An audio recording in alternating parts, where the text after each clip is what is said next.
Now joining us on the Deseret First Credit Union hotline, President Coach Steve Cleveland from the City of Roses, Portland, Oregon. Steve, how's it going this fine day in the great Northwest? You know what? It's a little chilly. It actually feels a little bit like Utah. So, but it's sunny. It's sunny and clear skies right now. Maybe a little bit of rain and snow later on, but it's always good. It's a beautiful city. Absolutely beautiful city. Yeah, that was a well done forecast, by the way. What's the barometric pressure while you're at it? I mean, that was well with that. That was pretty good. Southwest winds.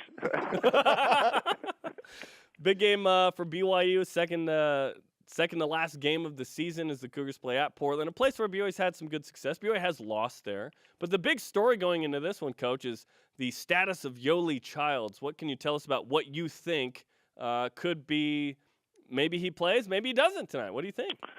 Well, it's a game time decision. He was walking around. He didn't participate in the shoot around other than shooting free throws and things, and talking to the staff and to others that have been working with him. That it's been pretty tender, and there's an expectation and hope that he can play, but it'll be a game time decision.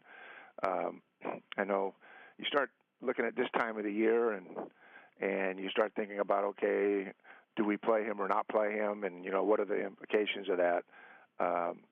Personally, if he can't go full speed, it's one of those things that he probably not to play. And when you think about it, and the reason, and there's probably several reasons, we can talk about that, but one is that the most important games of the year are still going to happen here, and the first week in March, and obviously into the March and the NIT, and you need him to be successful in that tournament. You need him to be successful in the postseason. So why jeopardize his health or his well-being right now for a game at Portland that, under the right circumstances, this is a game they can win. It's just going to be one of those situations where Davin Gwynn and Dastrup, Braden Shaw, collectively, they need to score 6 to 8 points and get 6 to 8 rebounds, and they can fill in that void. And other guys have got to step up. Coach, you just touched on it a little bit. What do you believe is more important for BYU before Vegas? Is it getting a better seed, worrying about seeding, or just simply getting healthy? Getting healthy. I think you look at the end game here, and I think that the seeding obviously, is important. It's not that it's not, but I think it's going to take care of itself. USF is 9-7. They have 2 games on the road at LMU and Pepperdine. More than likely, they're going to split that. Probably get 1 win. Santa Clara is not going to beat St. Mary's.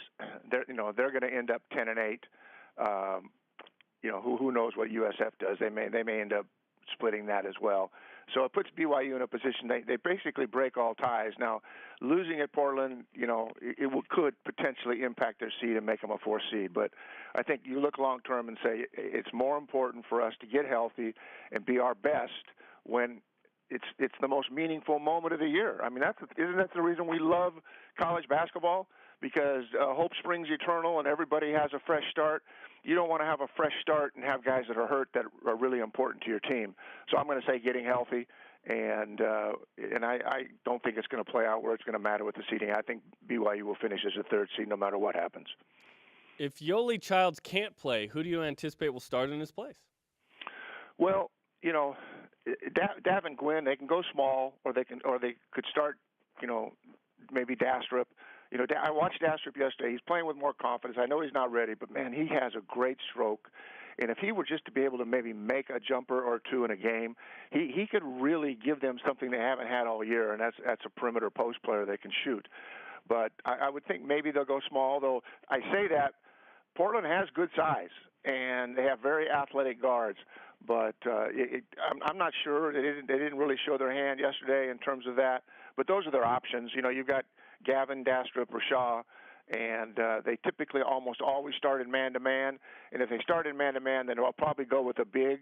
And then when they switch over to the zone, they'll bring David in. But those are the 3 that are going to have an opportunity to fill that void if he doesn't play. We've talked a lot about BYU's inconsistent play on the road, which brings us to our stat of the day. It's the BYU Sports Nation Stat of the Day. BYU has not won back-to-back road games this season. That's crazy. It is crazy. And BYU did win its last road game. That was at San Francisco, so they can correct that tonight. But, Coach, how surprising is that to you that at this point in the season, BYU has not won back-to-back road games? Well, I think it's not surprising knowing that you have very little experience, even though there is talent there and there has ability level there. I don't think people realize how hard it is to win road games. I mean, I don't think that the normal fan or just the casual observer has any idea how difficult it is. Now, I certainly think this team has the ability to win back-to-back games. I remember when our third year when we were kind of making a breakthrough and we were 7-0 at home. This is the year before we won the conference in the conference tournament. 7-0 at home and 0-7 on the road. And you can believe that I heard about that every single day throughout the entire months of January and February. What's wrong with these guys? What are they doing? Da, da, da, da. And then the following year we win 5 out of 7 on the road. Sometimes you have to be a little bit patient and wait, and you have to figure out and learn how to do that. I believe that this team will. I think it's a team that has the ability to win on the road, win back-to-back, and get things going on the road. Probably not going to happen this year. There'll be some neutral site games where they could go in back-to-back games, and you hope that happens in the tournament or in the NIT. But it's hard to win on the road, especially hard when you have people who haven't done it before and had success at it. I had a personal experience. We figured it out. I think they'll figure it out.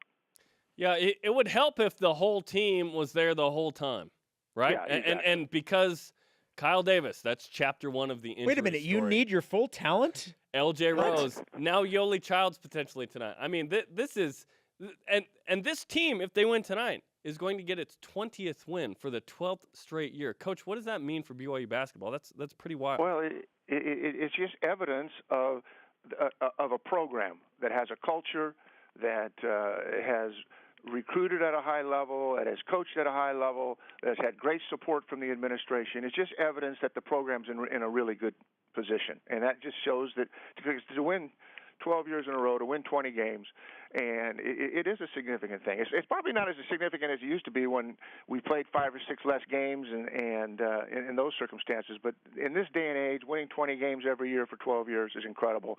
And it involves everybody. I mean, it involves everybody from those that are coaching and playing and supporting and television and everything. It's a collective effort by the university. And so that would be a wonderful thing. And personally, I think they have a great opportunity to make that happen tonight. Steve, Carl McGowan, who passed away in December, one time said to his team after he won the national championship, I hope that you guys have a 2-win season, because that's what BYU men's volleyball had its second year. You had years where you win a bunch. Some years you lose more than you win. What is that feeling like versus this year where BYU fans are disappointed, yet there's still going to be 20-plus wins? Let me say this, and I'll probably speak my mind here and regret it afterwards. But I remember our journey, and from 9 games to 12 games to 20 plus, and so forth, and how it kind of built. And that was a great time. And in fact, there was great enthusiasm. There weren't significant expectations. There was such an appreciation. And that's been a wonderful blessing in my life and to those players. And as I see players, we reminisce a great deal about building the program. But the most difficult thing to do is sustain it at a high level. And that's what Coach Rose has been able to do with his staff and the players that have been here and all those that have supported him. It is much more difficult to sustain it. I know that for a fact. It just is. And so sometimes there's a lack of appreciation. Let me just get on my soapbox just for a moment here and just say this. This has been on my mind as I've been away from this program for really three and a half years. And as I look at the media, I look at the fan base, I look at the parents and families of players, I look at the community, and even maybe the players themselves. They all need to be really careful about not respecting or embracing the league they're in. I think that is a slippery slope.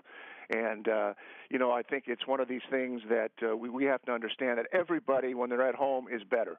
And this WCC is a league of really good offensive skill players. It's always been a league of great coaches. And there aren't big arenas, but at the end of the day, it's hard to win on the road.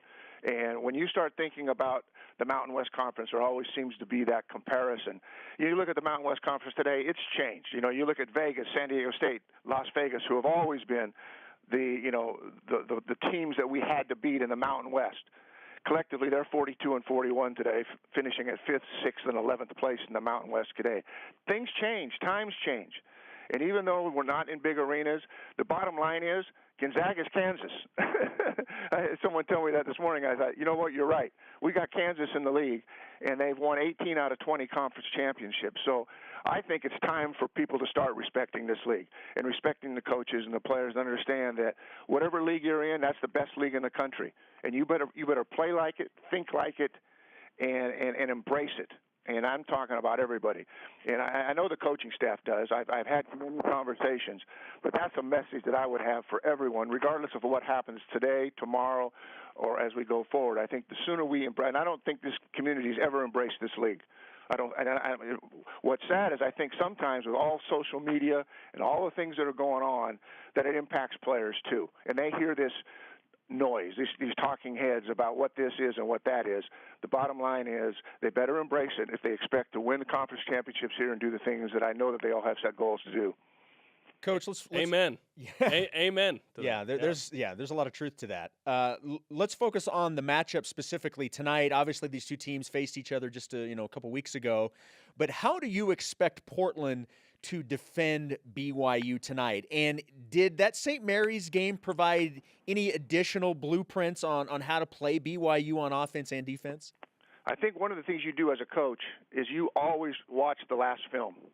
You always watch the last game, and there was a blueprint, and St. Mary's has had that blueprint. And so I think that, number one, because Portland has athleticism and they have size, they're not a very good offensive team. They really have a hard time making baskets, but they're better defensively. And they showed that when they played at BYU, where they held BYU to 38% shooting. Now, I understand BYU came off an emotional loss and so forth, but that's an excuse. I mean, at the end of the day, they actually held BYU. Other than Gonzaga, Portland held BYU to the lowest field goal percentage that any team has this year. And so they can defend. And I think what you're going to see happen is I don't think they're going to double-team Mika a lot. You notice probably people getting away from that. They're going to put more pressure on their guards, because when you throw the ball into the post and if you can guard them one-on-one or with your bigs and you don't have to double, then you don't leave the good shooters. And I think one of the things that as I look at what BYU needs to do is that with Nick and Elijah, and maybe not as much with TJ, but with those two, they need some quick hitters. They need some stagger setup screens where they know coming off it they're going to shoot the ball early in this game, or posting up Elijah at the short corner near the rim to post up smaller guards, or to get him at the elbow where he can drive and attack, because that's what he likes to do. So I think as they prepare, as BYU prepares, they're going to know that they're going to come against a really solid defensive team. And I think tonight it'd probably be the first team to 70 wins. But they got to get off to a good start. One thing that St. Mary's did that nobody else has done in this league, including St. Mary's, is that they left their four-man, their other big man, they just, in transition, he just stays at the free throw line. And that's why in our last game, in BYU's last game, there were 0 fast break points. Now, that doesn't happen very often at home at BYU, and I bet you could count the number of times that happened on one hand in the last 10 years. 0 fast break points, because they used a power forward, to just stay right in the middle of the floor in transition, stay close enough to his man, but it was really hard for TJ to get into the paint like he likes to do in transition after makes or misses. I would sense and feel like Portland will do the same thing. When you can take away free baskets from a team like BYU that kind of thrives on it and needs those to really get into the flow offensively, I think that would be an effective thing to do, and I think you'll see it tonight. We'll keep an eye on that. We'll keep an eye on if Yoli Childs plays and how BYU manages that. President Coach Steve Cleveland, we appreciate the time. Enjoy the day in Portland. Hey, thanks, guys. Have a good one. Thank you. That's Coach Cleveland on the Deseret First Credit Union Hotline. Deseret First, your values, your timeline, your financial future.